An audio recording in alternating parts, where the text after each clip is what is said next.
The video games we play can leave a lasting impact on our lives, for better or for worse, and while I wouldn't consider myself a hardcore gamer, I've definitely played my fair share of video games. So, in today's video, I will be sharing 5 video games that have left a meaningful impact on my life and why they mean so much to me.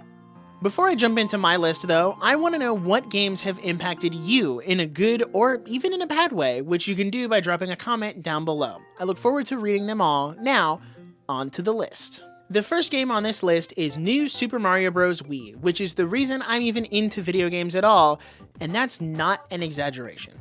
Flashback to 2010, 8-year-old me is bored and looking for something to do, so instead of buying land as we come out of the recession, I decided to play New Super Mario Bros. Wii with my super cool, nerdy uncle. I always wanted to play as Mario, but he never let me be player 1, which is very fair, so I got stuck with Luigi, who I actually end up preferring now. Everything about this game is just so nostalgic for me. I had so much fun getting power-ups and throwing my uncle off the edge even though he was hard carrying the entire game, and it took me forever to get off World 1 since my uncle always hogged the Wii, although it was his Wii, so I guess that checks out. I don't think there's been another Mario game that's captured me this much, and I'm not saying that the newer Mario games are bad because they're definitely not.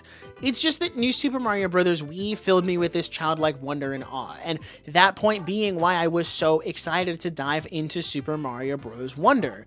It was finally able to recapture that same magic I felt as a kid, and I had so much fun with it. What a breath of fresh air after basically getting the same game 5 times in a row.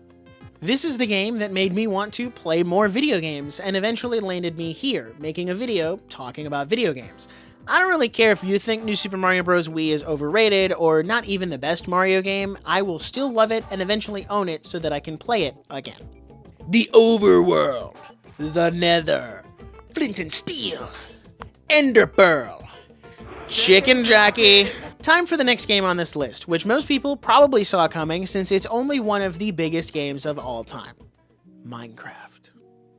Do I even need to say anything else? Some of my best childhood and even more recent gaming memories come from Minecraft. At first, I wanted nothing to do with it since it was the latest trend and I wanted to be the different cool kid, but eventually I caved to peer pressure from my friends and scraped together $7 to buy Minecraft PE for my iPhone 4. That sentence makes me really sound old. A lot older than I actually am, which is crazy. I played the ever-living crap out of Minecraft. It was the only thing I did for months. I used to have a set routine of getting up at 2:30 a.m. every Saturday, turning on some Minecraft YouTube videos, and playing until the sun came up at 7, which I would do now, but I'm an adult and I have one of those silly things called a job. Speaking of which, the Minecraft YouTube scene played a huge role as well. Not only did I, consider myself a bit of a Minecraft YouTuber myself, I would also listen almost exclusively to Minecraft parodies, of which I still sing to this day, and watch dozens of Minecraft videos to learn how to build cooler stuff. 2 of my favorite Minecraft YouTubers were Sky Does Minecraft and Paul Soares Jr.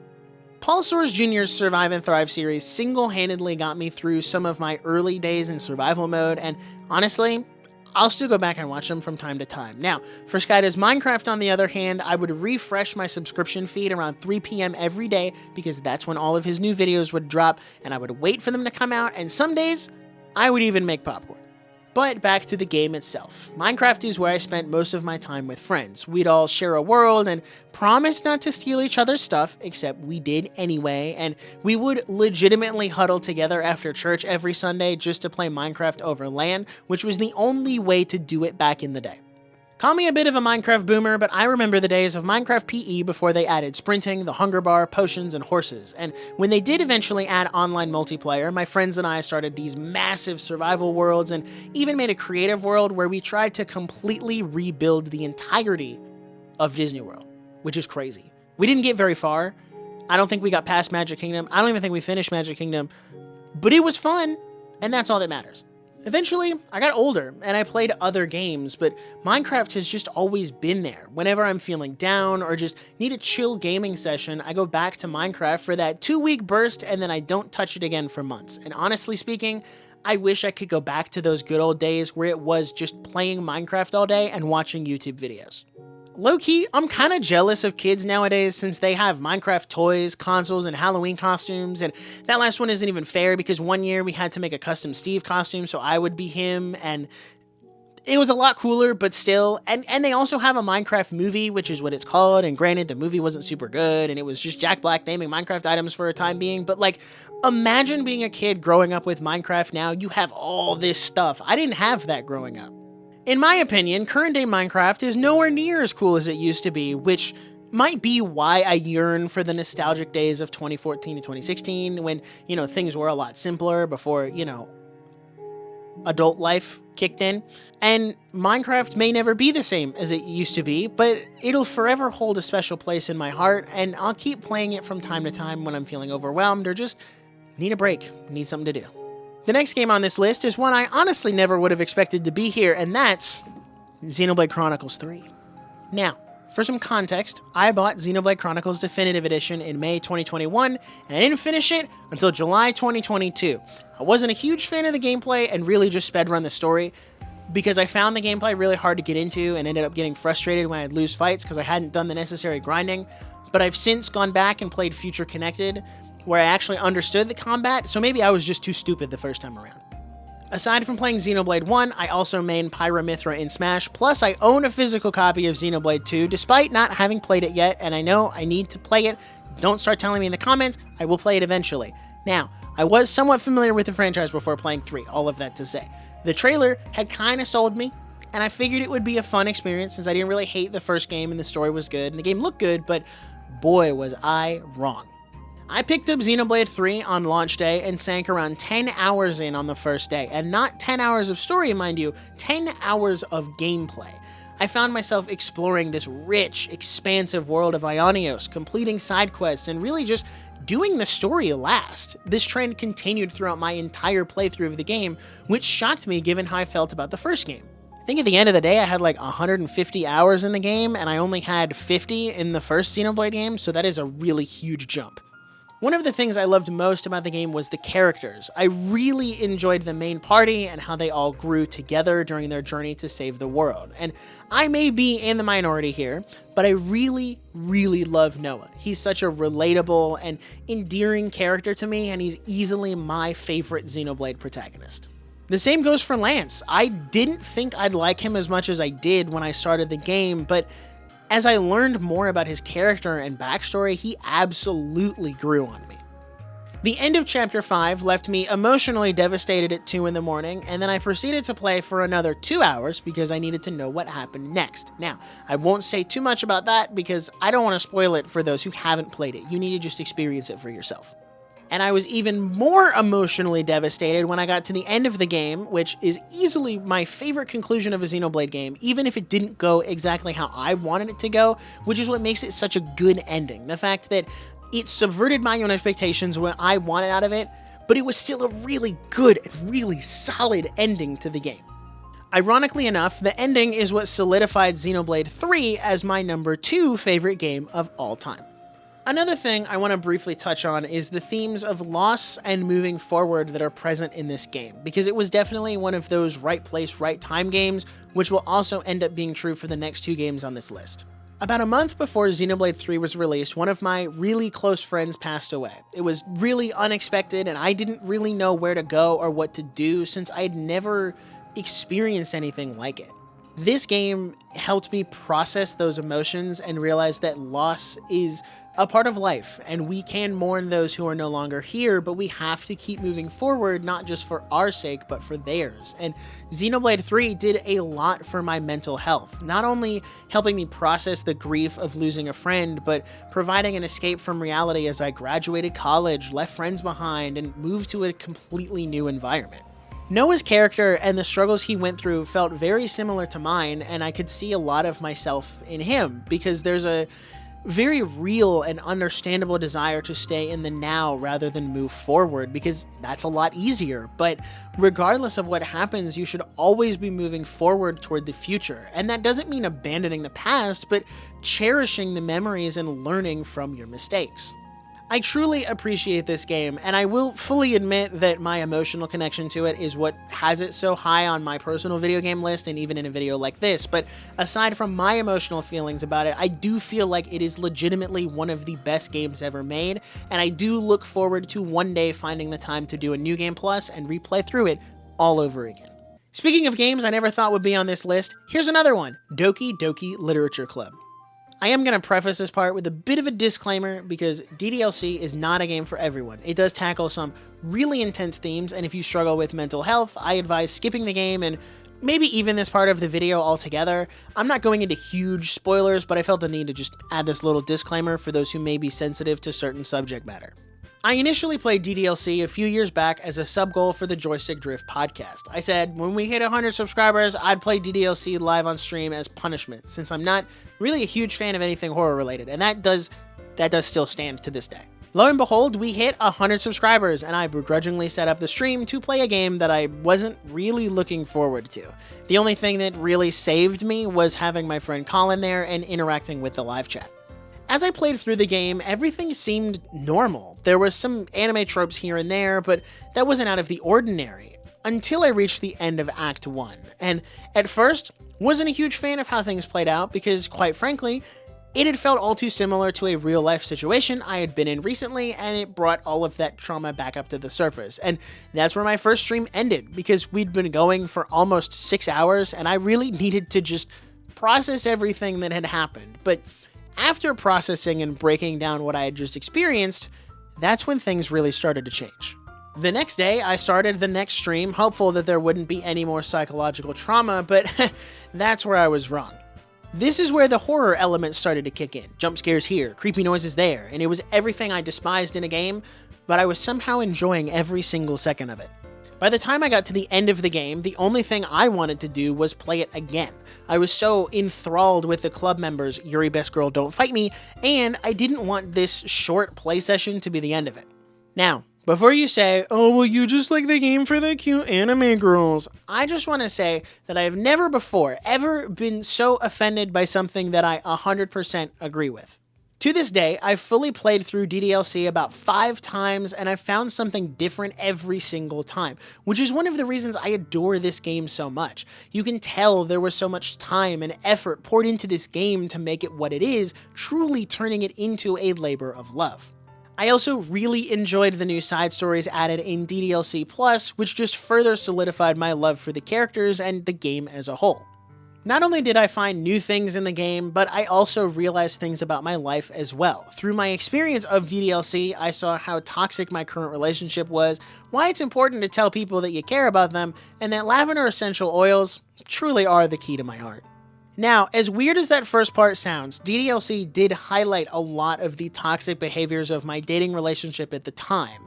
And without going too deep and dragging all of that back up, I think it was all stuff that I knew, but I didn't want to admit it until it was literally plastered in front of me by Monica. And Sayori's story really hit close to home because one minute your friend is with you doing just fine, and the next they're gone, without you getting to say so much as goodbye. And much like the MC, I wanted so desperately for it to just be an awful nightmare that I could wake up from, but for me, it was reality. That sounds really bad, and you might wonder why I'd even dare to keep going back to the game, but from my experience, this game helped me process through those feelings and emotions much better than I probably ever could have on my own. The game forces you to confront the harsh reality of death multiple times, and in Yuri's case, there's no way around it or fast forwarding it. You have to sit in that somber feeling, but that's exactly what I needed when I first played the game. I had been running and running from that reality and burying it under a cheery, bubbly facade for months on end without daring to pull back the curtain and actually deal with it. I did eventually go to counseling and get professional help, and honestly, I'm doing a lot better now, but DDLC was instrumental in helping me break down that facade and get me to see where I needed help. All that said, DDLC wowed me. It was the one horror game I could finish and still want to play to this day. It defied my expectations and broke into my top 5 games of all time. Heck, I love this game so much, I bought the physical version, which is right here on the shelf, but I don't want to take it off, and that's significant because it's the first time I've ever double dipped on a game physically. Whenever I tell people this game is in my top 5, I get a lot of weird looks because of the type of game people assume it to be, but I don't really care what they think. DDLC will always be near and dear to my heart, probably staying in my top 5 for the foreseeable future. And if you're not sensitive to topics surrounding mental health, depression, etc., I highly recommend you give DDLC a try. It's a phenomenal game that only takes about 5 hours to beat. Alright, I'll admit that this last spot on the list is sort of cheating, but it wouldn't have felt right to not include them both. The Legend of Zelda, Breath of the Wild, and Tears of the Kingdom are two of my favorite games of all time. Now, I'm not one of those Zelda fans who's only played Breath of the Wild and Tears of the Kingdom. I actually started playing Zelda way back in 2013 on my Nintendo 3DS with Ocarina of Time 3D. Well, Ocarina of Time was my first Zelda game, and the one that kinda got me into the franchise as a whole. Breath of the Wild is the game that really sold me. I remember when the Switch first launched, and Breath of the Wild was the new hit game. I watched so many videos about the lore, all the things you could do in the game, and even spoiled myself on the cutscenes and the story long before actually playing the game. I originally played and beat the game on my uncle's Wii U, but when I finally got my own Switch, Breath of the Wild was the first game I bought so that I could play it again. Now let's fast forward a little bit. After 100 hours in Breath of the Wild, it's now my favorite game of all time. Enter the June 2019 Nintendo Direct. Everything seemed pretty usual, you know? A new Luigi's Mansion, a Fire Emblem, and even Link's Awakening for Switch, but then came the one more thing.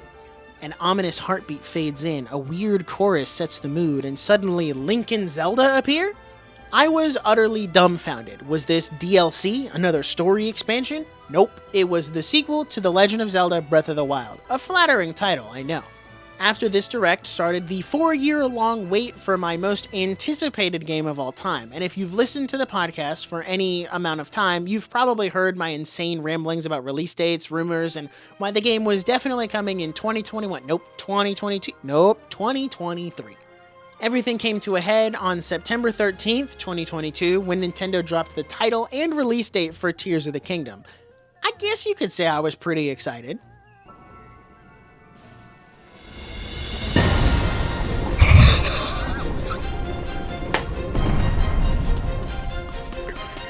Let's go! Let's go! We're gonna get a title! Let's go! The game I was most excited for happened to be coming a week after my birthday, which only added to the excitement. After surviving the longest 8 months of my life, Tears of the Kingdom was finally here. I went to my local GameStop for the midnight launch, which was the first time I'd ever done one, and things just felt so surreal when I got home and started playing the game. Without going into spoilers, Tears of the Kingdom absolutely lived up to the hype I've had for the last 4 years, and it improved on a lot of things from Breath of the Wild, did a bunch of new and creative things, and told a really good story, and also gave me the ability to build weapons of mass destruction that probably put me on some kind of government watch list. Needless to say, Breath of the Wild and Tears of the Kingdom share this spot because I didn't feel like it'd be right to have one without the other. I'll never forget that experience I had with either of these games and will definitely keep playing them in the future. With all that being said, those are the 5 video games that have left the biggest impact on my life. But before I end this video, there's one thing I want to touch on, and that's how God used these games to change my life. In particular, I want to focus on Xenoblade 3, DDLC, and Tears of the Kingdom. Those 3 games each played a pivotal role in that phase of my life, and looking back, I see that was God's way of helping me through such a bleak and difficult time. I mean, what are the odds that Xenoblade 3, a game all about loss and moving forward, gets bumped up by 3 whole months from September to July, which never happens with games, only to enter my life at the exact time I needed it? Same goes for DDLC. I'd wanted to play that game for years, and I had it installed on my computer for the longest time because it was free on Steam, but I never played it, only to randomly end up playing it at the exact time it was relevant to my life. And as for Tears of the Kingdom, the hype cycle for that game came in when I was arguably at my lowest point in life, but it gave me a light at the end of the tunnel and something to work towards, save up for, and be excited about. This is one of those things that I can only see by looking back, but God used each and every one of these games to help me walk through what's been the most difficult part of my life thus far, and I am so grateful for that. It's also an experience that has changed how I look at and play video games now. Much like with anime, I can find the Christian themes and symbolism in games and see how God is truly present everywhere. This is also why these games are so near and dear to my heart. Whenever I think about or play them, I'm reminded of why I love them and the emotional connection I have. Maybe they're not all the most objectively best games of all time, but they mean a lot to me, and that's all that really matters, right? As I mentioned earlier, feel free to drop the games that impacted you in the comments below. I look forward to reading them all. And if you enjoyed this video, be sure to drop a like and subscribe so you don't miss future content like this. I don't do a ton of gaming videos, and I do want to start branching out into doing other things, so it would really mean a lot if you'd let me know that you like this so I know that I can make more.